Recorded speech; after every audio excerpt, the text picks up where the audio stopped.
Welcome to the Journeyman Cave, a podcast where we meet and chat with some of boxing's most seasoned road warriors, hosted by Mark Shakespeare and Chris Scarfe.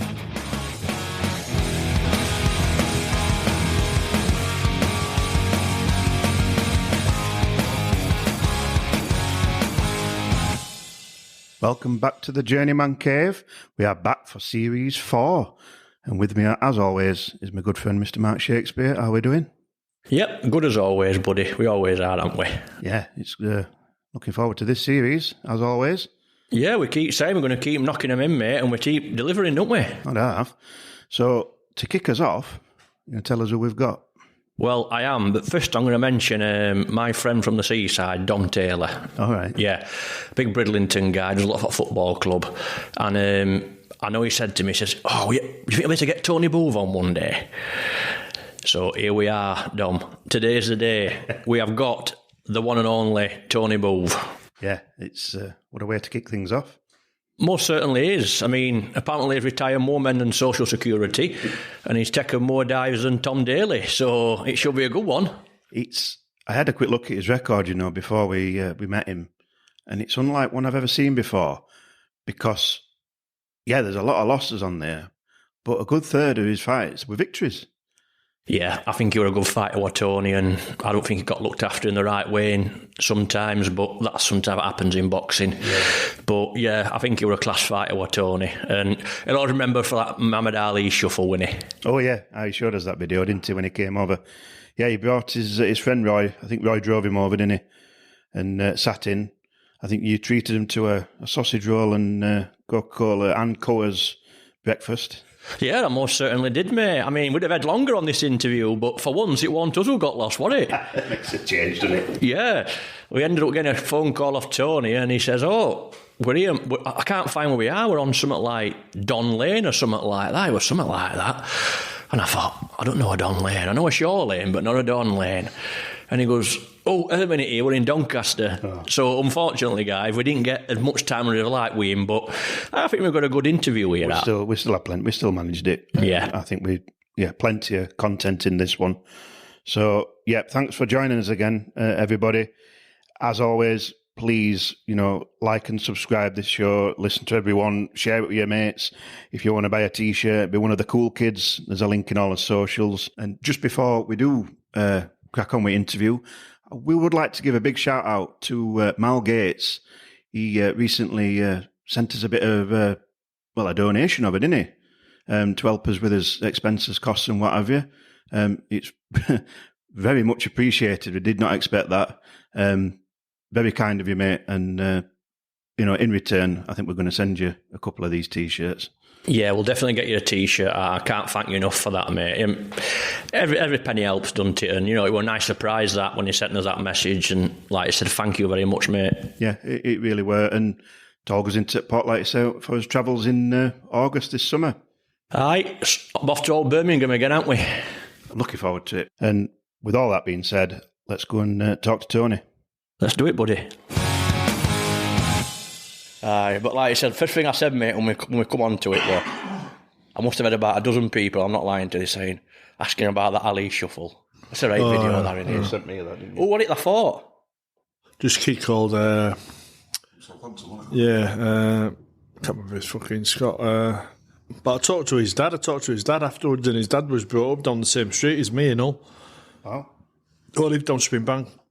But if you go on the other side, 20's top show bought in knockouts, it's on there. You get Floyd Mayweather and all that lot on. All the top Americans, Roy Jones. Then I come on, and it just says, watch this, it's legendary. Watch the old guy. Fuck, I was only 36. It was a beauty though, mate, wasn't it? When they're all chanting, If you go on, if you put 20 top show bought in knockouts, that's in the world. Then I come on, you get one of the kids after about 3 minutes or 2.5 minutes, he's letting his opponent hit him, but he has about 6 shots. Then I come on. It's mad. I mean, the bloke was letting his opponents hit him. I'd like to know what he's like now. Fucking hell, you don't. Proper fights, he was letting him just like that, letting him hit him. Crazy, mate, innit? Those got the faculty intact, mate, aren't they? Looks well. Yeah. We can get it on your phone. That 20 top showboat knockouts. It's funny. I'm not allowed to put my phone on. Apparently, I'm going to put my aeroplane mode. You'll not remember to turn it off. That. Yeah. You just pee the off, mate, for that. Then, or what? Did you just angry or just fancied it? Just did it. Just did it off the cuff. I was looking at him when they was all calling me fat bastard. That was all.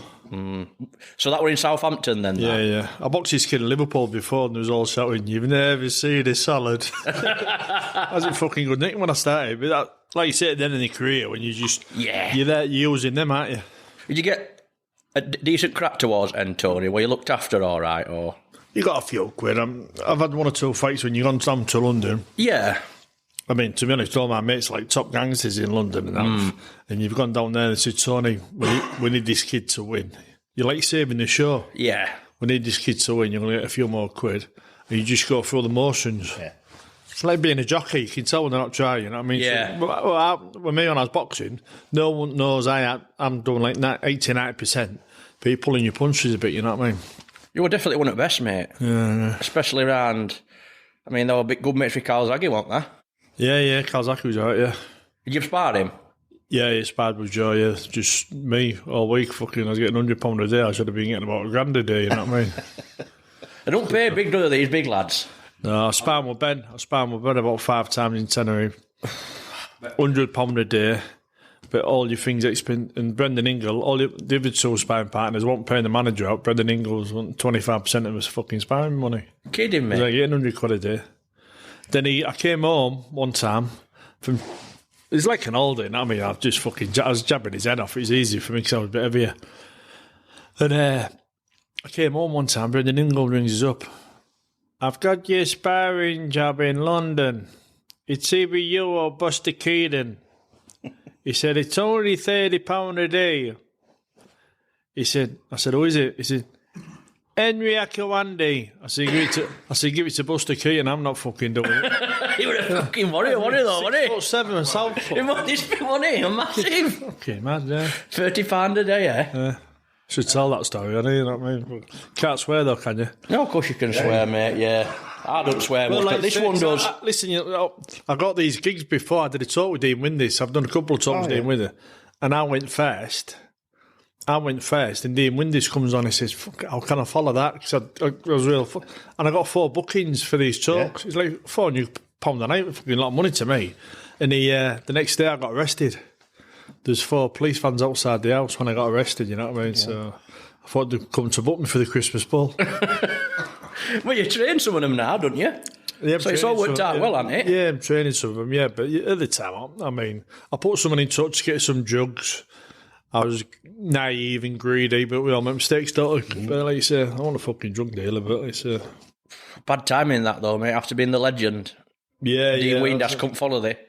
Yeah, that's it. I mean, well, them talks, just if you can get come with them talks, I'll have to, mention that. So get on the talks. You know what I mean? After dinner circuit, I bet it's pretty decent. Like. Yeah, that's what I mean. That's why I got 4 bookings, and the next day, I got arrested. I mean, we're not here to call anybody out on this show, we never have been, mate, but we've heard that's taken more dives than Tom Daly in this time, that's mate. It, So. But, like, when it comes down to it, mate, I mean, 166 fights. It's 167, isn't it? 166 I've got on my record. Well, that documentary said, I've lost over 100 fights, but I still won 52. I've still won more fights. No one's won that amount of fights in 50, 60 years, have they? And when you look at all the kids I've boxed, when you get all these like kids nowadays, I mean, the kid fighting tonight in Hull, kid fighting tonight for an English title, which is like on a Masters belt side. It's not a British title, but he's fighting for an English title. He's had 10 fights, 11 fights, won them all, and he hasn't fought no one. My mate James from London, he said, we've offered him a fight. He won't fight no bastard. So he's fighting someone tonight. Obviously, I don't know who they are, but they're ringing me up. They rang me up. I got, me and my mate was in his house years ago, Nicky Bambi's cousin, Dave Todd. And he said, fucking hell, bitch kid. Brendan Ingle rings up. Fighting Neville Brown. He must be like top of the bill. He's like Neville Brown, you know. And I think I got 800 or maybe 1,800 quid. And I got a lot more. I never got a proper receipt, you know what I mean? But anyway, I went down there. I think he beat me on points, Neville Brown, about a couple of hours' notice. Michael Sprott, who knocked totally Harrison out. I got about fucking 2 or 3 hours' notice for that. Beat me on points.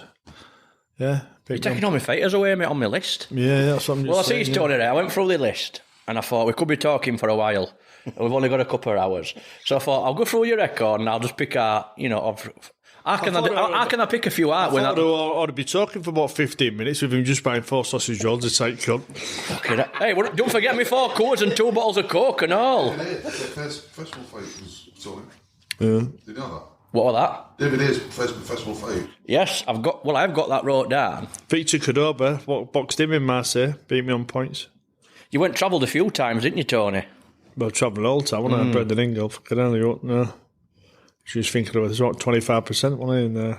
I was trying to look at journeymen and stuff like that, but there's not many on the record, is there? No, fucking hell, what?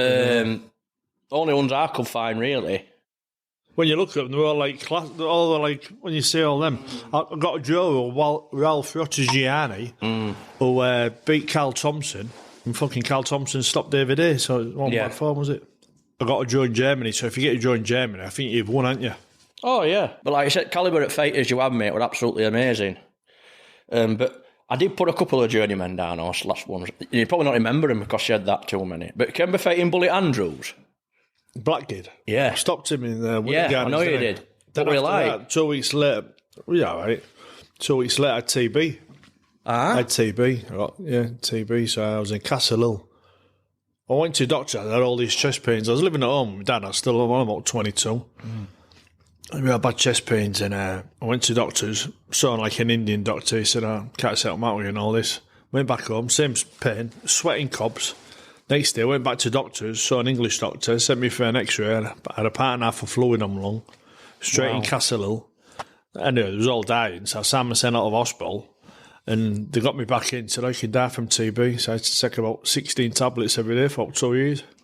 And my lungs are bang on now, because I go in the ring, don't I, for like half an hour, do a bit for charity, half an hour non-stop. You do a bit of charity work then? But I've done something if someone's got like a brain tumour or something. We've done a bit, haven't we? But then I don't do too much because, like you say, when I got arrested in that, they didn't mention none of that what I'd done. You know what I mean? So I've got them when I was in Algeria. Ah, come on then. The promoter there, he's got his gold teeth and all that. Like he's in, and he says, "You want woman? I get you woman." You know what I mean? Fucking hell. Then when they're in the ring, they're all doing that. Ah, slick cutthroat. Yeah, as if you're gonna. So then my trainer Alan Smithy is from London, like Cockney geezer. It was for like Frank Maloney, his brother Eugene. He used to be like Lennox Lewis's bodyguard. Yeah, and he got the fight out there. He said, "Oh, Town, I'm coming with you. I said, "Well, make sure you do." And he didn't come with us. You know what I mean? So I'm going to Algeria with this Alan Smith. He's all right, Alan, good trainer.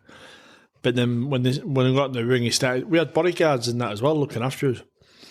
But when they started doing that cutthroat thing, his ass fell out and he, Ton, you got to lose, Ton. And I'm jabbing the kid and all his eyes going red. You know what I mean? So when they're doing that cutthroat, you're panicking your sense. Yeah. So I went down for about, if you get up at 8 on Sky, you usually stop it. So I got up at 9. He said, box on. So I'm boxing on again. I let him in on the ropes for about 30 seconds. That was Saturday. So I go back to the corner after the first round. Town, you got to lose. And then I go out the next round. He starts to hit me. I cover up and he throws a towel in. Oh, he never did. Fucking towel in, yeah. Then the next minute after the fight, we're going to this room and they bring a big birthday cake out. It's my birthday. I was fighting on my birthday in Algeria. They've got a massive birthday. Brilliant. Yeah, so there's one part and the other part, you know what I mean? So you got out safe, obviously, because we're here today, it's mate. It's a bit dodgy in that Algeria, though, because you got all these bomb buildings, and you saw all these like football shirts, like Man United, Liverpool, all out and all, but it's different, yeah. Then I boxed in Nigeria when I boxed Spache Ali. I think he's some sort of like monkey belt, you know what I mean? Like W, you know what I mean? As if he's like a wild type, but he's really important over there, Bash Ali, and he.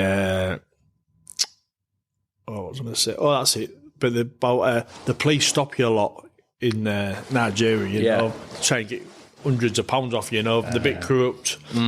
So one time I'd already been paid for, I went out there, but I think he ordered a couple of $1,000 or something. So I had about £800 in my sock, and we had a chaperone with us. And the night before, I was on doing something like this. I was like on the radio and all that. And everywhere I went, there was all shouting, Tony Boot, Tony Boot. I was like David Beckham, you know what I mean? Everywhere I went, Tony Boot, Tony Boot. I said, hey, it's Tony Boot, not Tony Boot. So anyway, we ended up getting stopped by this policeman for going on the wrong way for the street. And the chaperone said, oh, he wants $100. I said, I ain't giving out. I mean, I had $800 in my sock. I said, I ain't giving out. I said, I ain't got out. He said, oh, well, you must take you back to the station, the jail and that. I said, I ain't bothered. I said, I've already been paid for the fight. I ain't bothered. So anyway, took us back to the station. Then the big chief was there. And he says, Tony Boot! Tony Boot! So just let us go. You know what I mean? So I didn't have to pay out. You didn't have to pay out, mate. That's good to hear, mate. No. So you did a lot of travelling around, mate. So you went everywhere, didn't you, really? I boxed Christmas Day as well. Did you? I got a big double spread in the Daily Mirror. All right. It says, when everyone's having a Sunday dinner, Tony Bull will be sat down. Tony Bull will be boxing when everyone sat down having the dinner. Say, what will you miss the most about Christmas Day? I said, not long as my dad tapes Fools and Horses. Classic, mate. Classic. That was it, wasn't it? You know what I mean? Where were you fighting then on Christmas? It can't have been over here, surely. I was in Belgium. Yeah. And what you do there, you got for a big meal. You got for a big meal. So Brendan Ingle don't drink, and he don't eat meat. So I'm eating all his meat, I'm drinking all his drinks. Then what you do, we have like a dessert. Then we have a main course, then a starter. Then after the starter, you have like a fish meal. It's like 7-8 courses. So I know we're bailed out, so I think that's why I got beaten. I got beat up. Oh, fighting on Christmas Day, mate. That's definitely a first for us, that, isn't it, mate? It's like Rocky on Rocky 4. It is like Christmas Day in Belgium, there's about 4,000 people watching it, yeah. Well, you got experience though, mate. Enjoy it then, obviously. Yeah, it was all right, it was all right, the phone and that and all, nice. But the next day, I was getting my mates to pick me up from London because there was a train strike. I think it was Boxing Day, something came back. Top man, mate, top man. So, going back to your career a little bit then, mate, we've got through a journeyman, and I went straight from a journeyman. I went through a list, and I thought, next person I come to, we mentioned him already, class fighter Neville Brown. Yeah, Neville, yeah. Yeah. Lost by a point, you right? Was it a point? Yeah. Something like that. But like you said, I want to be in training. I just like, I might have had a bit of weight on him, but it's just, I boxed a lot of Mickey Duff's men. Yes. You know what I mean, I boxed John Beckles one time. Short notice again. He'd come back, he'd had 5 fights in America, and he got a job, 1 or 2, was like ex-world champion, and he's double ABA champion, boxed for England. I never won the ABAs because I got ripped off when I was amateur one time, so I turned pro, but he was like knocking a few out, and I stopped him in Battersea, John Beckles. He nearly knocked me out in the second round. He caught me with a good. The video of that fight's cracking. I've got to get another copy of Steve Holdsworth because it's one of the best fights you'll see in it. He catches me in the second round, then my legs go, then I go on the ropes, come back, then I switch styles because I was training with Naz and all that at Winkerbank and that there, Johnny Nelson and Pomegranate and that.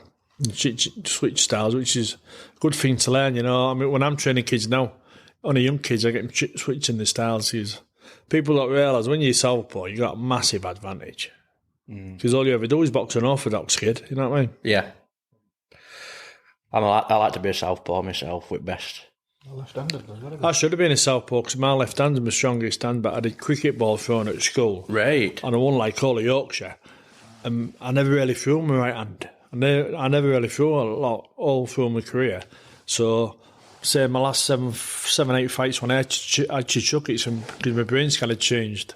And it says, and I just brought that right hand over in Southampton, knocked that kid out. And my last 7 fights, I knocked like 3 kids out. Wow. I knocked this big heavyweight out in my last fight. I got, I think I won on points at City Hall against the kid who stopped me, but I was knackered there. I was like hitting him and holding him. I'd trained and I was like full count for the fight. Yeah. But then they says to me, the radio says to me, he said, "Oh, is this your last fight?" I said, "Well, I've got about 10 days left on me, so I can fight in 10 days." I said, "If you offer the fight, I'll fight." Then anyway, Alex Morrison from Glasgow rang us up. He says, "Well, you fight this big heavyweight." Went down there, trying to knock my head off this big, like, I think Indian kid or something. So I blocked it, and then I knocked him out 4th round. No, and I sold about 40 bucks in Glasgow in my books with me. I don't think he fought again after you bet him, did he, either, that Indian bloke? I think he No, big door, big. Tried to knock him head off, but I just like blocked his guy. There was a good crack in Glasgow. They're nice, them £100 notes. We have a lot of mix from Glasgow, don't we? Oh, yeah. I think everybody who's been on has been to Glasgow in away corner. And most of them say, yeah, it's a great atmosphere. A couple have had dodgy stories, haven't they? Yeah. But I was sparring in Belfast with Darren Corbett. He's quite. Oh, yeah, he is. And that was a good time. We were staying not far from that Shankill Road. But another time I was boxing, and he took me to the hotel. Is it Euphoria, some hotel? He said, "There you go, the most bombed hotel in Europe." You know what I mean? Oh, lovely. Yeah, it's a nice place, Belfast. I mentioned that I want to go there on my stag do, but not many people are going with me. So we ended up in a reefer instead, didn't we? Yeah. That wasn't my fault. No. But yeah, mate, some cracking stories. Like I said, moving on, I've got a journeyman for you. Please tell me you remember him, because he was a legend back in them days for me. Or Paul Murray. Paul Murray, yeah. But he played a bit of rugby, didn't he? He did. Yeah, he's a nice kid. I boxed Paul, didn't he? Yeah, you did, yeah, mate. You obviously a bet him on points, like, but what are you a steady night for you, can you remember? Yeah, it was, yeah, just nice, yeah. Yeah, he's a nice kid, Paul. Is he still about? I think he's still about, yeah. From what I can't see, he's one of them people, if I can contact people, it's only through Facebook. I'm not really on socials much. No, yeah, I only do Facebook, to be honest. I only do Facebook. But like you said, I think he was knocking up nearly over 100 fights from Murray at end. And when I was getting into my boxing them days, like, I've always looked at what journeymen like, and if they step out every week, I just like to get him in there, especially with someone like you with calibre you fought. I mean, I went through your list and I thought, what can you do? I've got some crackers on here, mate. You know what I mean? Yeah. So then you also fought Manners as well, didn't you, mate? Nick Manners. Yeah, Nick Manners. I boxed Nick Manners short notice again. I think he said he stepped in for someone. I boxed a lot on Henry Wharton's builds, in York and Leeds. And Nicky Manners, I think he's unbeaten in 10 or 12, wasn't he? Top 12. Then I got a draw with him. And Mickey Van's refereeing or something, and I get a draw with him. So I think if you get a draw with a kid from Leeds in Dewsbury and he's up and coming, I think you've won, haven't you? Oh, most certainly. But then Pat Barrett's commentating. Pat Barrett said, "Oh, well, I think he nearly won." But he's going to say that if he's in the same camp, isn't he? And to be honest, I thought I might have won. He's still fight anyway. He's all right. He's I beat his brother, Colin. He was knocking them all out as an amateur. Yeah. I boxed his head off at Barnsley. I think it was Barnsley Hall. I boxed his head off. I won every round, and they said by a majority, and everyone started booing, and they give it to him. Oh, you're kidding. So he turned pro with Mickey Duff, and I beat him as a pro. Good lad. Just boxed his head. You couldn't stand there with him because he'd knock you out. He's quite a character now, his Manners, still in Leeds. I think he's got his own little gym and that up there. Yeah. I think there's him, and they're not together, but there's him and another one who you fought, I think, a couple of times, Denzel Brown. He's quite up and about when now. I boxed Denzel the first time, yeah, he didn't hurt me on, and I got a draw with him, so he sent me in, could maybe won. Yeah. Then I boxed him again for this area title, and I ain't kidding you, I've never been stopped. He cut both my eyes in the first, second round. Huh? I think I got stopped first, second round, but it just, as if he's never had it before, he just sort of like glanced, as if his like glove had just like on my eye, and he just like, both the same, both eyes, both cut. It happens, mate, sometimes, doesn't it, mate? But like I said, Denzel's... There's all nice kids anyway. I mean, Henry Wharton, he's nice. I think he's with Denzel now. I think they both co-promote. Yeah, well, to be honest, I heard a lot of good kids coming through Henry, so I suppose he should be on Sky a lot more. I thought, real quiet though, isn't he? Quite. Yeah, I think there's a few going on. They've got their own promotion company now, both of them. I think they both work together, Denzel and, if I'm not mistaken. I thought kid in Doncaster won my last fights again, Big Billy Wilson. And he would have been 6 rounder. He'd have been winning the first 4 rounds because he's tall jabbing my head off. Then I just caught him with one in my right hand again and knocked him out. Some power in there, Tony. End of my career. Finally spread my right hand over the top, and that was it. 17 years too late. Yeah, but we're going to move on from that one, mate, to old Fast Eddie Smugglers in Rotterdam. Eddie Smulders, yeah. Yeah. Yeah, he was good. He could punch hard, Eddie Smulders. But like you say, yeah. But it's a tough fight, that, mate. But it's a tough one. Yeah, it was tough, yeah. We got stopped in there. But like you say, you wouldn't have had... Didn't have a lot of notice for the fights, you know what I mean? I was in Sheffield. Yeah. You got Prince Tassie and Bobby Graham, Johnny Nelson, they'll be all getting looked after. Then I'm there training. No one, you haven't got no notice show. I think I was signing Dole. Then you get living in this flat. The next minute you got no money, you know, so you offer you a fight. Where you going to get your money from? I hate that, mate. Not working about, you know what I mean? So you just fighting to live, you know what I mean? Even when they've had them fights when they rang you up, I need this kid to win tournament, you might go in there, give it a 90% and all this lot. People don't realise it's all happens now when it's on telly where they're getting knocked over. But if I want to talk them fights, I've gone to a show maybe Bethnal Green, the Gypsy lads have done 60 grand's worth of tickets. They rang me up, Tony, we need you down there. I've gone down there, maybe 80-90%, the kids won. I've got more money, maybe a bit more. You've saved the show, or the show's cancelled. You know what I mean? You're all heroes to me, mate. I mean, you really are. People don't see that side, do they? Just see that. They see all them losses and they think, fucking hell, I could knock him out. Oh, like man, say I've lost like 100 or something, 152. But you look at the fights I've had, Derek Chisora, 40,000 there, Millennium. None of the heavyweights had fight him. I wasn't an heavyweight, I was overweight, you know what I mean? Yeah. I mean, when I boxed for the British title, 12.5 stone, I was training 3 times a day. But I boxed him, didn't hurt me, Chisora. You know what I mean? Tell Chisora I'll fight him, he's 4 stone heavy, didn't hurt me. But it's like, as your career went on... And I was doing I was doing a bit of alley shuffle and all that and that. And I think it made him look a bit bad, and I've never been able to see it anyway. He was on Frank Warren's bit, never been able to see it. I was doing the alley shuffle, doing all this. Sugar Ray Leonard was at ringside, and he got me over to talk to me.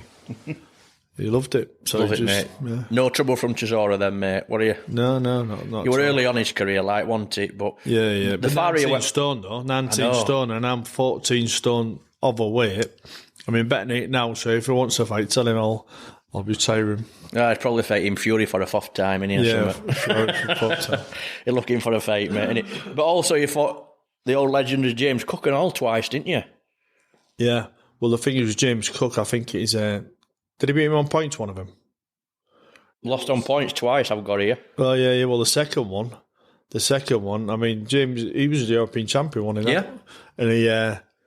And second one, I was training a bit more for it because I wouldn't have had a lot of notice. And then I got into a fight like I said, I was training for it, but I was out over a beer.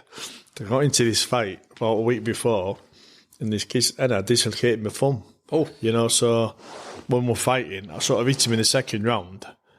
Then my left hand goes, so I'm like fighting him 6 rounds with just my right hand. But he's a nice bloke, James Cook. Yeah. Real nice. He's got a book out, hasn't he, as well? I thought a few people with books are, mate, because they went after him and they went straight on. We've got Mark Prince and all twice. Oh, Mark Prince, he could bank. Yes, he knocked you out twice, didn't he? Yeah, he stopped me. That's what I mean. I always... Never been knocked out. I mean, when you've been stopped, I want to be down for 10. I got up, I'd have been got up, but never been down for 10 and that, you know what I mean? We always say... Been knocked out. We always say on every episode, when people see that TKO, they think they've been sparked. And it's never like that, is it? No. So that's why I always say, to be honest, I've never been knocked out. I've never been knocked out. No. On all them. And like Mark Prince, he'd have hit me and I'd have been up, yeah. I've been up all of them, yeah. But mate, you could bang Mark, you know what I mean? To be honest. You were a good fighter, wasn't he? I'd have had short notice. Yeah, he's his lad that got killed, wasn't he? A good football. QPR player, wasn't he? And we got stabbed with... Yeah, Carl. He brought a book out, hasn't he? And he still does... Well, he does. He goes on schools, doesn't he? Yeah, with knife crime, doesn't he? And stuff like knife crime and that, isn't he? Just pity they can't do any good with it, can that? You know what I mean? He's terrible down London, isn't he? We don't see nothing like that round here, luckily, touch wood. Man, you've had one or two and all, haven't we? They're just crackers, aren't they? I don't think we have... Like I said, I'm not... They just get themselves in a boxing ring and sort out, you know what I mean? Yeah. I think a lot of it's drug-related in that, innit? You know? Yeah, they need places to go, and there's no better place than a gym, is there? take your frustrations out. It's a shame we haven't got as many around here than we have, to be quite honest. We haven't got enough around here. I did a talk. I've done a couple of talks to kids in badly behaved kids and that. Have you? When I was in jail, they had kids coming in, and I was doing talks to them, and I got some letters back off them, and they was real good, the letters, and it just said, "Oh, thanks," and because I had my book there, and obviously the foreword's by Joe Calzaki, so we all make mistakes, don't we? So 1 minute you're up there, then you're back down there, and then you try and get back up there. But the kids appreciated the talks, what you used to tell them, you know what I mean? Because it's a bad world out there, isn't it? Yeah, it most certainly is, man. I bet they really appreciated that talk. And I bet looked up to you as well, Tony. To be honest, I got another number to ring about this other kid, because they go all over talking to these kids. So I'm going to give them a ring. I meant to ring them, yeah. Well, you need to get back on it, mate. You really do, because you can offer so much. They need, you've got to pass your experiences on, haven't you? Most certainly, mate. I mean, like you said earlier, we all make mistakes. Nobody's perfect. Yeah. I mean, when I was in jail, I got glowing reports. Everything I did, I just got my head down. You get them all. They might all have mobile phones. You're not supposed to have mobile phones, and I'd have a mobile phone, because if I'd have got the phone, you can get your privileges, so you wouldn't have been able to see your family. Yeah. And to be honest, that jail, it's just a mug's place. It's not hard. It's hard for your family when you're out. You know what I mean?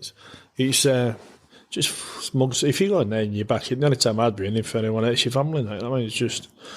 So, like I said, you didn't find it hard then in jail, then, mate? No, I didn't find it hard. Well, one of the prison officers in Hull, he says to me, he said, "Oh, Bovey," he said, "you walk about as if you're on an all-inclusive holiday." I said, "I've been right now." He said, "I've done wrong. Just get on with it." That's what I mean. So I was on Jim Audley. Jim Audley was all right with me, you know what I mean? And I ain't saying any names, but one or two of the prison officers, I gave him 1 or 2 horse tips, and they won. So I got a bacon sandwich off him, which they aren't supposed to do. I got a bacon sandwich in under the bed with mushrooms on. And I was made with up. Mushrooms on and all? Made up, yeah. Nice. Well, a couple So I of might go back in there for a couple of mushroom sandwiches. I could do a few tips. I mean, send me, I don't know, but lose me on gambling. But yeah, so it wasn't too bad, Nick, then, mate. You got through it all right. It was all right. It's just for your family. I mean, my lad, he's a pot on, right? You know, he got a degree from Durham, right town, and my daughter, she's at York University. I picked her up yesterday from Leeds Bradford Airport. Oh, nightmare! I just want to go to Manchester, get there quicker. But then they're both done well. But like I say, we all make mistakes.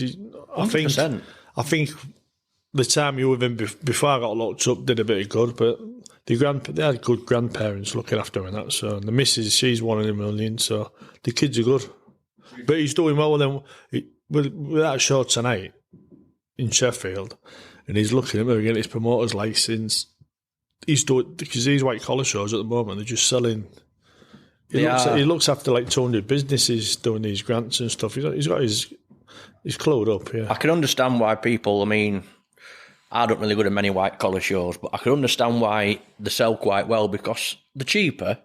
And at the end of the day, a lot of people just want to go and see people get their heads knocked off, don't they? Do you know what I mean? They're not bothered about. Man, you want to maybe come through to that, and it's a bit different. I mean, what I do when I'm teaching people, there's 1 or 2 other places they know where they go, and I says, you can see when you're boxing, you're supposed to hit and not be hit. But half of them, it's just crash bang wallop. I mean, like I say, I'm doing 66 pro fights, and when you listen to me talk, I talk all right, you know what I mean? Some of them sound like Sylvester Stallone, don't they? Yeah, there is some. But I like, we do body sparring, what we used to do in Sheffield. If I'm training kids for a white collar fight, we won't do a lot of head sparring, maybe a month before. You don't need to be getting punched in the head all the time. You just got to know you can take a punch, that's it. Well, we went to one of Neil Kirkwood's shows, and like you said, there was some bad fights on there, but there were also some good lads, and there were a couple of away fighters obviously I look out for, and they, like you said, they weren't getting it. Yeah. And I said, I didn't message them both after, and I said, you know what, you'll be all right, you'll turn in pro. Yeah. So, and one of them said he was going to do, so touch wood, I'll not mention his name, and we'll see if he does come off. Yeah, well, that's it. There's a lot of good kids out there, yeah. And it's a cheaper way to... Because what they'll be doing they'll be getting paid £100, maybe £120 coming, getting beat, whatever, but you turn pro and good money. Yeah. And most will end up beating a few of them. Yeah, that's it, mate. If you turn up in trim, mate, just go out and shock a few, don't you? That's what it's there for. You know the game more than anybody, mate. I mean, you could teach him quite a lot, mate, as well. Yeah. If your son got that licence. And do you think he's going to get his promotion licence then, do you I think so. Well, to see if there's any money in it, you know what I mean? Because like you say, it's just... You get everyone like, ripping you off somewhere, don't you, sometimes? Yes. And you've got to sell tickets. I mean, the kids will be fighting. They'll be able to sell tickets, all right. Well, my mate owns that double tree in Hull, and we could do shit over there. So that's, you know what I mean? So you get in there. If you've got fighters who can sell tickets already, mate, that's half of the job done for you, isn't it? There's not worse than chasing people around for money, is there? I can imagine. Yeah. But if you are trying to sell tickets and you get someone saying, "Oh, I'll buy 20 off you," and then 2 or 3 days before they ain't give you money. Yeah. You know what I mean? You need all money in, don't you? So that's good. But going back to another person who's sadly not with us anymore, mate, who you fought, Dean Francis. Yeah. Well, he's. I mean, I think I got beaten 1 or 2 or 3 rounds then. Yeah. First round, it won, mate. I think. Yeah, short notice. I mean, like you said, I'd have been there for the money, I think. But yeah, Dean Francis, he's like one of the hardest punchers. Yeah. Is that what you think? Yeah, definitely. Did anybody daze you, Tony? Dazed you? You know, met you. I mean, never said you'd been knocked out or out like that. But did anybody wobble you, or you thought, "Oh, fucking hell, that hurt," or we never expected it? Yeah, Dean Francis. A perfect time to mention him, then, wasn't it, mate? Yeah. But Dean Francis. Yeah. I saw a write up the video about that Omar Shaker who I beat, complaining I was too heavy for him. But if he's listening, if he puts the money up, I'll fight him now. because I might be a bit heavier than him. I got like a day's notice. Yeah.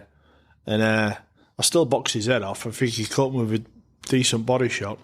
But if I'd have been in better nick, they don't realise sometimes when you're heavier, you're carrying the weight, and you're not. It's not an advantage. No. And that was funny when I boxed him. Did I tell you when they? No. He said, "Oh, will you fight Omar Shaker?" I was getting good money for it. And he said he's trained by Mike Tyson's trainer, managed by his old manager, Bill Clayton or something. So I boxed him on the Chris Eubanks, Carl Thompson bill in Sheffield. Big Bill then. Yeah. And I beat him. And all the papers ringing me up saying, "What was it like fighting Omar Shaker?" I said it'd be an hour fighting Homer Simpson. So it didn't go down well, that one, Tony, then, mate? Well, it didn't with him, did with me, yeah, it was all right, yeah. He's undefeated on it, so. He was about 12 and 0. He fought Kazaki for a world title. Yeah, he did. Kazaki beat him 3 or 4 rounds, I think, yeah. So I had a good win track record, mate. Well, I never knew with this. I mean, daft it seems. Sorry for interrupting you. No, keep going. That Victor Cordoba, I got beat on points. He drew Michael Nunn and all that, didn't he? You know. Yeah. So and it's just another day in the office, innit? You know what I mean? Right, mad innit? You were some top fighters around when you. I mean, there were some top fighters around when you were there, mate, weren't there? Yeah. In that era. I mean, I didn't know until I looked at your record that I fought Montel Griffin at York Hall as well. Yeah. What happened there? How did that happen? Yeah, well, he beat Roy Jones, didn't he? But to be honest... Yeah, it was a disqualification or something. He lived off that, though, didn't he? To be honest, I got rang up. Rang up and they said, "Will you fight Montel Griffin?" And I was getting good money for it. And Dominic Ingle, I mean, he's all right, Dominic, but he's never boxed. He can't really teach. Can't teach me out on that. He did that in the pads. He says, "Tony, it's 10 rounds." He says, "Just jab and move." I said, "Listen, I ain't going 10 rounds. I think I got beat in the second, didn't I?" Yeah. Yeah, but he's, I mean, they just want you to get banged. You're getting the percentage of the money, and I'm the one getting banged about and that, so I just... I wonder why we're over in London then. I can't imagine Montel Griffin wanted to come over here, like I said, because... When was it? Back on the beat? Don't know what it was. Well, your call, I think. Yeah, it might be, yeah. So when they get you down there, you think, yeah, you know what I mean? Do you like it at York Hall, mate? Yeah, I've got a lot of pals in London, you know what I mean? I've got a lot of pals, and I miss it a lot, you know. I was down there not so long back. Me and the missus went to watch Fools and Horses. Oh, yeah. Yeah, but I like it. I've got some good pals. I've got my mate Steve Ollie, Roy Hilday and all that. I mean, he was in my corner, wasn't it? Jackie Bowers, the old school. He used to be Terry Lawless and he's old school, you know what I mean? And Well, his son, Tony Bowers, he's got the own Peacock Gym. Has he? Oh, yeah. Famous gym, that one, buddy, innit? Yeah. Yeah, he got some. And Jimmy Tibbs and all them, like I say. Jimmy Tibbs, when I was in Spinal Bend, Tenerife, he's all right, Jimmy. Good trainer, wasn't he? Yeah, he was a good trainer, mate. But then we move on from that one, mate. This is one who gets mentioned a few times, but they had free scraps with him, Bruce Scott. Yeah. And I got the revenge on him at the end, didn't they? Yeah, that's just for boxing a British title, wasn't it? Because I boxed him, they ran me up to fight him on Sports Time. Yeah. And I've never been into, like, bantering, you know what I mean? Yeah. No. So I'm fighting him for next 10 out. And he catches me with an uppercut, stops me. Yeah. Then I think I got to Pegea one time with my missus, Jane, and I'm doing a bit of running there. Then they ring me up to fight him again. I think it's at, where's it at? Bethnal Green. Don't know if Jane goes. I think she went again, and I got beat on points. Then the last time, he's supposed to have had a big fight coming, and I got on a decent run, and I beat him. I bet that was sweet, wasn't it, mate? Yeah, it was good though, but it's good when you're being in there, short notice, you got beat, then you've beat him. I mean, a lot of kids wouldn't even go on with this kid who was beating him twice, would they? No. 3 times as well, mate. A good scrap. He always looked big, did Scott as well. I thought he always looked strong. And to have 3 wars with him, mate, and to finally get the revenge out, and he must have been quite cool, mate, at the end. Yeah. Win 12 on record, 'cause he went on to get some decent things, did Scott, didn't he, know? Yeah. But then I'd end up fighting Johnny Nelson then, we've been in the same area. Yeah, well, Johnny Nelson, that was just a money thing, because I wasn't even fighting Johnny Nelson, and they just said, you're fighting Johnny. So I'm fighting Johnny, I'm training with him, and he's massive, isn't he? Yeah. You know what I mean, if I had Johnny Nelson's arms and legs, I'd be knocking everyone out, because I've got more, like, you got me. I mean, he's all right, Johnny, I had him, you're right, sure, but I think I got more bottle than him, but he's that big, wasn't he? Yeah. So just there for the money, because I'm just getting banged about, you know what I mean? You just can't get anywhere near him, can you? See, I thought you were strained when I said when you were down. I thought, I can't see why you're fighting him. Like, well, no, because it was the same camp, so obviously some sort of stroke pulled, wasn't it? What it in Sheffield, you know? Or, I think so, yeah. I think it was, yeah. Makes sense then. You're a filler then, mate, weren't you, really? Yeah, just something, yeah. Hope you got paid well for that one, mate. But then I've got to mention this guy, because he's one of my heroes as well when I was younger as well. Not for you, like, you probably say, I bet him twice, but... Or was it Jim Bowen? No. He's a fucker, isn't he? Jim Bowen. Martin Jolly. Oh, Martin, yeah. Where's he from here? No, he's out Derbyshire. You look a bit like him, I do, mate, don't I? You're a bit better looking than me, though, Jolly. Yeah, the thing is, I fought him in only one of the shows. On one of them at Ice Arena on it. And I'm punching him. And he's got a fucking massive forehead. I'm just whacking his forehead. But then you don't realise he's the hardest part of the body in it. Fucking hell, there's done my hand in. But he's all right. I just beat him on points after. I thought I better go for his chin. He's got a massive chin. Yeah. I was going for his head. You're a right guy, though, Jolly, you know, mate. What? You were a right guy, Jolly. You're one of my favourites. Well, he's a nice kid, isn't he? Nice, but he's got a massive chin, and I don't know why.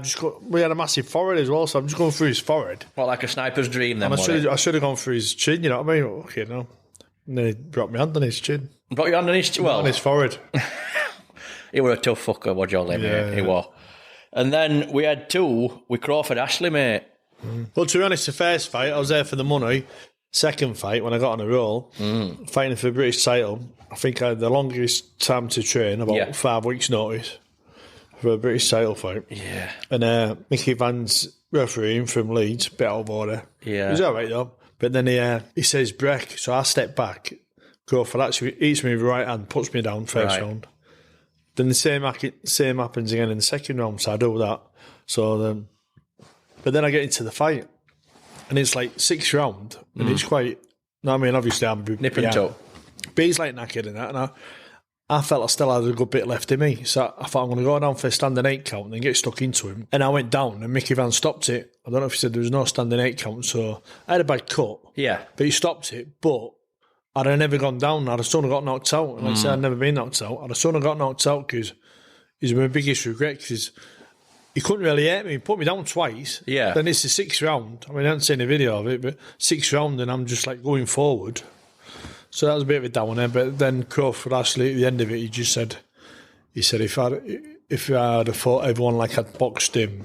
You know what I mean? It's just, yeah, give me a good thing. But he's a nice kid, Crawford Astley. Yeah. But he could bang. He could bang. I says I was at a fight in Southampton when he fought that Jimmy Peters just went for British title, didn't he? Just blow him away 1-0. Yeah. 5 week, were you fresh then, mate, that 5 week? Was it enough for you? Would you have liked longer?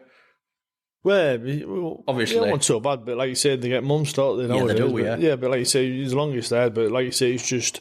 And I was over training that, but if it had been with someone, you know what I mean, just didn't really get any sparring, you know what I mean? So, yeah. And he was about 6'3", isn't he? Yeah. But like you say, it's what we know now, would I be... I should have been British champion at least. It's like, if you know what you know now, I wouldn't have gone in jail. So we all make mistakes, don't we? What was the goal when you set out from boxing? Because, as you were saying, we all record out looked at it, and I've never seen anything quite like it because, yeah, there's a lot of losses, but a third of them are wins.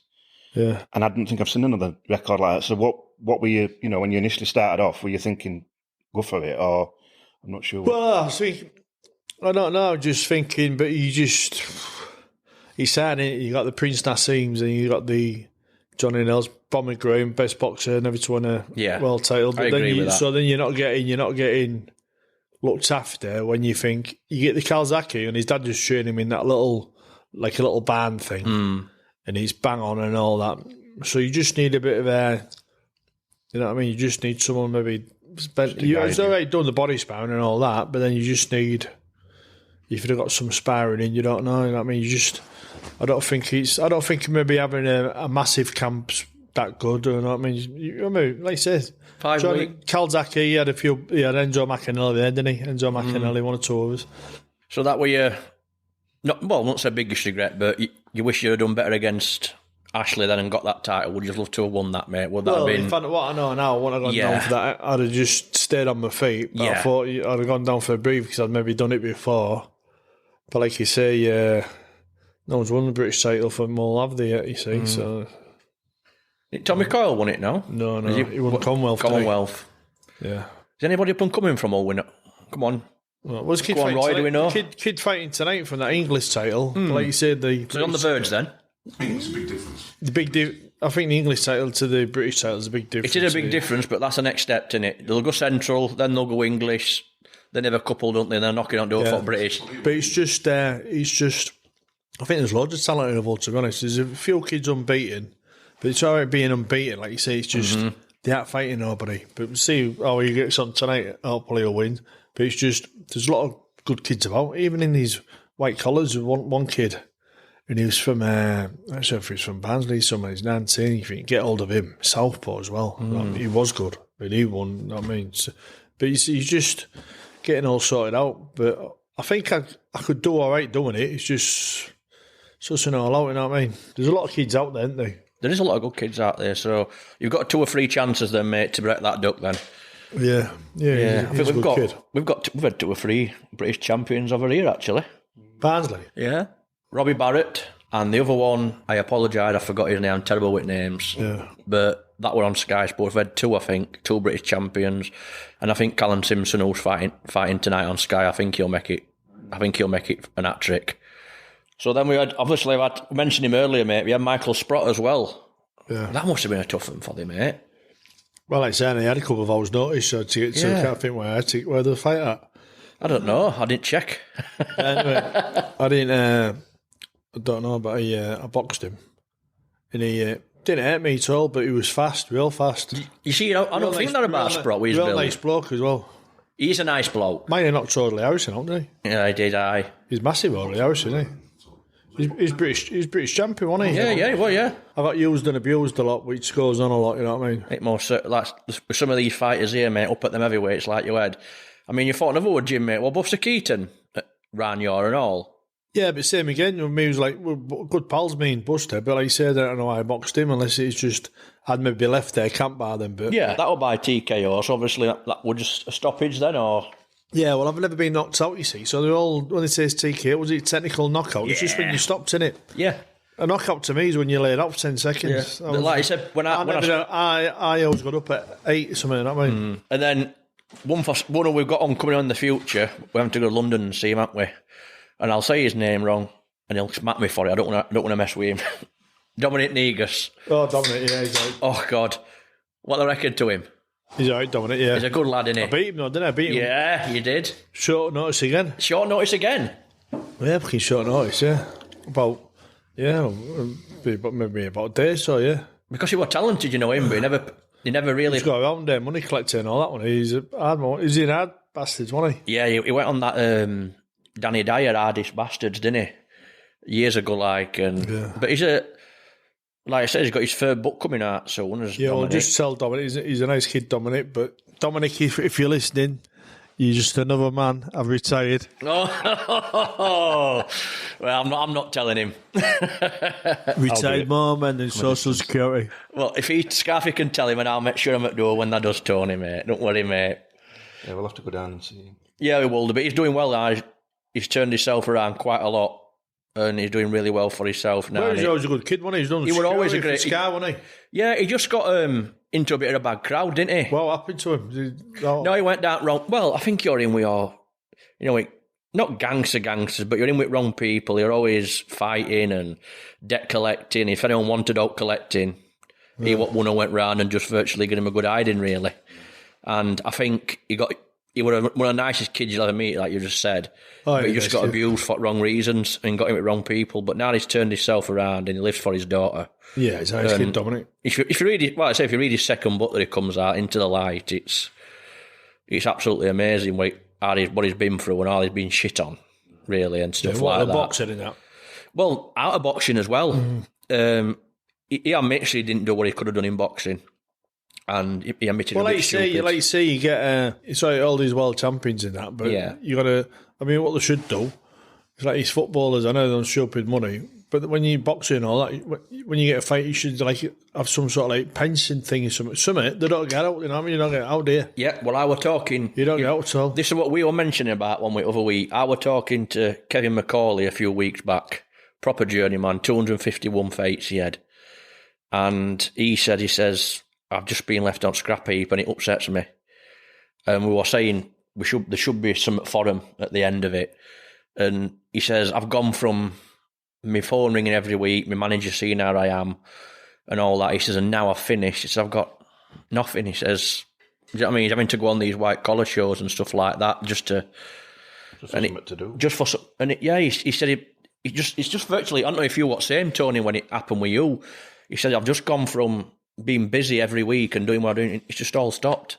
McCauley had 251 fights and he was going to carry on, but he had a scan and it brought up something on his scan and he had to stop. I thought I misheard it when I heard how many fights he had. 251 he'd had. I think he's... One kid's had about 400, hasn't he? But he just did 6-2s all the time, or 2 minutes, yeah. There's two round deals done 300, didn't there? There's Chris Layton. Then there was them two brothers, one of them two brothers who both died, didn't they? Yeah. Both died, did they? Yeah, they both committed suicide, didn't they? Same place, didn't they? Why was that then? Because two of the boxing? I don't know what it was. I think there were Ernie and Billy, weren't there? Great twins. Fighters, two proper hard bastards, and sadly missed. But Kevin's, like he says, 251, and he would have carried on. I think he'll be 42 now, will Kevin was. So it'd have been 41 when he had his scanning. We're going to carry on, and then they found something on it. So obviously he had to. But he's struggling now a bit, and I think there should be something out there for him after. I really do, because like especially when you're out there every week. I've done my boxing classes, like you say. I got one kid, only 14. We got punch hard. Then I've got two. I've got a 63-year-old and a 64-year-old and doing it as well. Circuits, body spam, and they love it. And the money don't really come into it. You're never going to earn a fortune. You might earn 10, 15 quid, but you get a buzz out of them doing it, you know what I mean? Yeah. You know what I mean? But it's like you say, it's just... It must be good to be... Listen, it'd be an honour to spar with, of the training, mate. Yeah, well, that's what I do. Sometimes I do one-to-ones. They only charge £25. Some people, who couldn't even less my books are charging 30, 40. I do body sparring. So then might do like 10 rounds body sparring. Obviously, I don't go mad. Then I just say, you're lucky there, because I used to, Nigel Bennett used to pay me £100 a round and that, you know what I mean? So, but it's good, you know what I mean? It's good for him. What were you like? What best you sparred? I think Kazaki was best. Yeah. Yeah, people are different, aren't they? Like, say, when I boxed Joe in, it didn't hurt me at all. It's just maybe adrenaline or something, you know what I mean? But, like, Daddy Smulders, he could bang. Dean Francis, he could bang. But then you're fighting other people, and there's not... Nigel, I bet he could bang Nigel, like you say. Yeah, I can imagine Nigel. 16-ounce gloves, but like you say, when he fought McClellan, Yeah. I was jabbing his head off. I had a bet on McClellan to knock him out in the first round. Did you? Not to run the ropes. Well, it should have been. To be honest, it should have been stopped. Yeah. The odds got slashed, and if you watch the fight, Nigel Benn against McClellan, someone must have said to that referee getting past the first round. If it had been in America, it'd have been stopped first round, because all the referee does dives in between them all the time. Yes. And the odds have been slashed, and you'll watch it. You know when they say box, then next week he's in. Yeah. And should let him go. Let him You go. know what I mean? Didn't. And the other thing with that, I think one of the things which helped. Jimmy Tibbs, great trainer, but another good pal of mine, Kevin Sanders, and Kevin, he was training. He's been to Miami and all sorts. He took over training Nigel Benn because I think they had to argue over the money or something. So Jimmy Tibbs didn't train Ben for the McClellan fight. Kevin Sanders did. And he had him ducking in and out under the rope, and you fasten the rope from one corner to one. He had him in and out. And I was his only sparring partner. We only sparred about twice. It was all pad work. So I think if you wouldn't have got Kevin Sanders down for that as well, he wouldn't have won. Because he had him. If you watch the fight as well, he saw that ducking, you know, underneath. That saved him. Yeah. So I think that's a good. Kevin Sanders, he went to America and he trained. He won that big heavyweight, didn't he? That one, was it Matt Legg or someone? Matt something, wasn't it? Matt Skelton. Matt Skelton. That's it. Yeah. Trained Matt him Skelton, did he? Just off the. He turned him for a British title. He won it. He was a kickboxer, wasn't he? Yeah. Yeah, well, that's it. Matt Skelton. Yeah, he won it, didn't he? Yeah. So he did well there. Yeah, he did, mate. Yeah. Well, there's one there on here, right, out of the blue, but I always thought he was massive, and I can't believe you fought him. You fought John McDermott and all, didn't you? Yeah, that was just.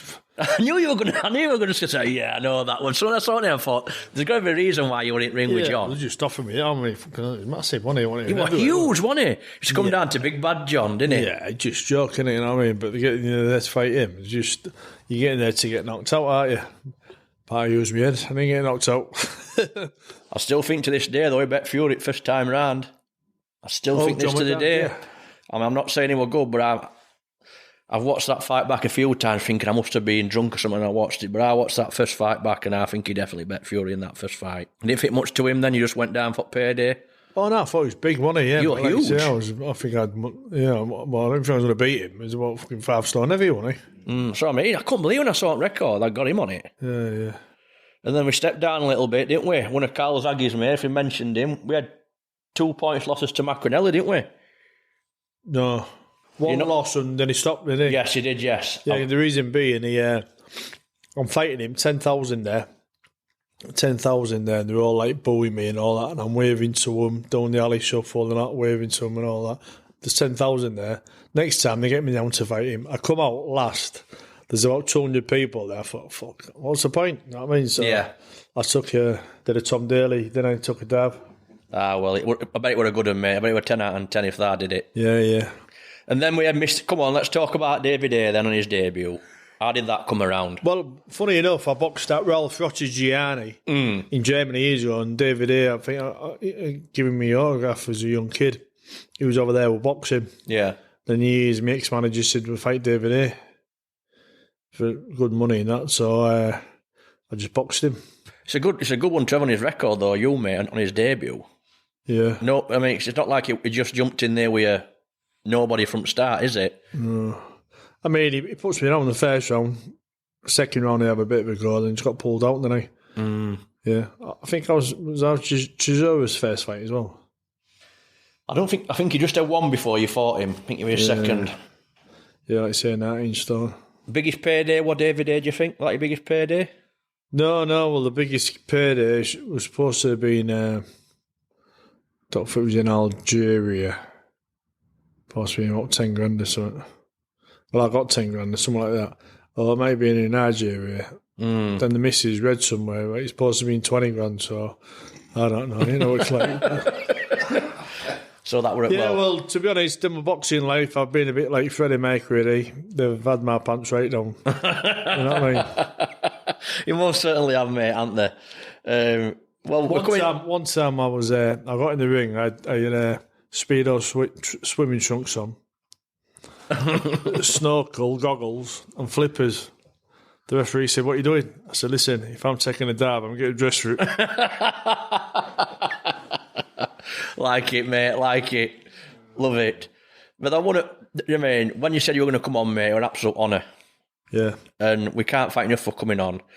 And I have got a couple of other lads I'd like to mention who you fought before we finish. Now, again, it's a journeyman who's about 10 mile up road from us here. I've heard he's struggling a bit at the minute. Same as Casey? No. I've got Paul Bonson. Oh, Paul, yeah, Paul. Yeah. I've heard we've tried to get him on show a couple of times. Oh, well, to be honest, when you said that other kid earlier, when I said rugby, I might be getting mixed up. Paul Bonson did rugby as well. Yeah. He most certainly did. I think you were at Featherstone. Yeah, I think it's Paul I was more or less thinking about instead of Paul. It might be, because you fought him twice as well, mate. Yeah. What are you, a tough cookie? Yeah, beat him 1 point then. Twice, yeah. What, how is he now? I don't know, because the very first interview we did that went out back in August, we had Peter Dunn, quality journeyman. You probably know him if you saw him and that. And when we went out for a drink with me, and he says, "We'll try and get Paul Bonson on for you." You know what I mean? Because you were a solid journeyman and that. But I don't know if you were very well. I don't know if you had. I can't remember. I think he said might have cancer or something like that. So hopefully he'll be okay. And when he said that, I didn't want to go chase him down just in case. But he would have won over a rock solid hard man. You know what I mean? I thought I had to mention him. I have to mention a couple of small fighters. Yeah, he's all right, Paul. Yeah. Yeah. Nice kid. So, Tajora never hurt you then? Nothing? Just a steady night? No. So we'll cross him off then. We'll not bother talking about any more about him. Because he obviously wasn't that good. But I'm going to finish on one who gets mentioned quite a lot. And he gets a lot of praise. I think he could bang, but you might say, nah, we're nothing. But what about Oval McKenzie? What did he do? Beat me on point? Yeah. Well, no, just like a normal fighter to me. I think now he's... Where was that? Yarmouth or somewhere? Yeah. Yarmouth, yeah. What happened to him then? Did he do it? Yeah, I think he went on to win British, I'm not mistaken. He's famous for being on Sky Sports. He didn't beat Tony Bellew, but he knocked Tony Bellew out. Knocked him down with a beauty, didn't he? Early on. And I think Tony were wobbling away like that, and he got up and bet him at end. But Oval went on, yeah. Sure, he went definitely the Commonwealth. He's got a gym now called the Commonwealth Gym, actually. Yeah. Well into his cooking. Yeah. So, is anybody you'd like to thank her out, mate? I don't know, no. Thank you, lads, for getting me down anyway. But like you say...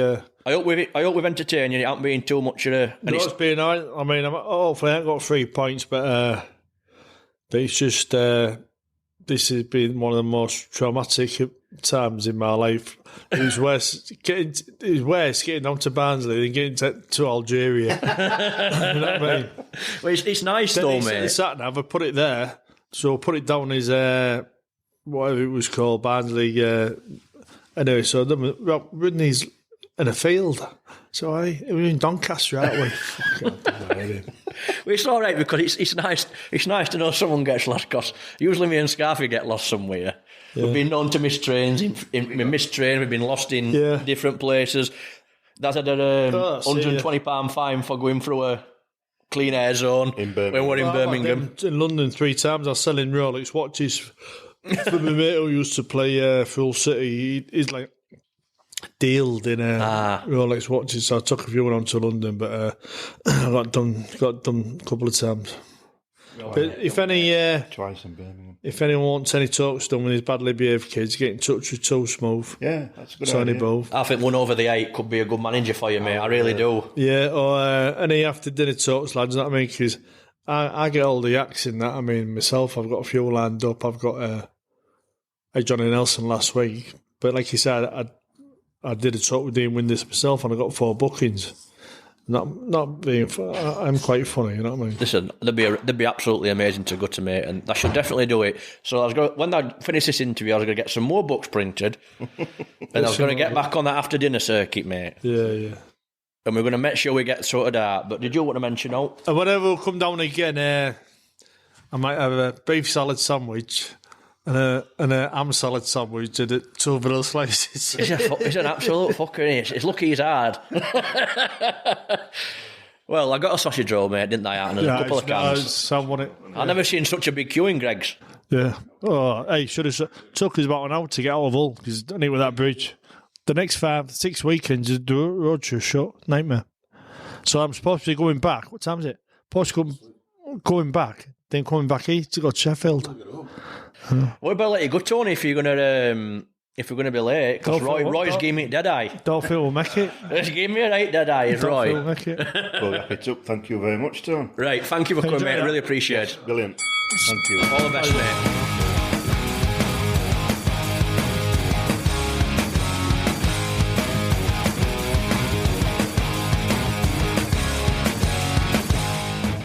The Journeyman Cave is produced by James Proud. Music by Ryan Carrier. Special thanks to Rhythm Inc. Studios for hosting. All views expressed are of the guests only. The Journeyman Cave and host bear no responsibility for any opinions given. Follow us on Facebook, Instagram and Twitter @The Journeyman Cave.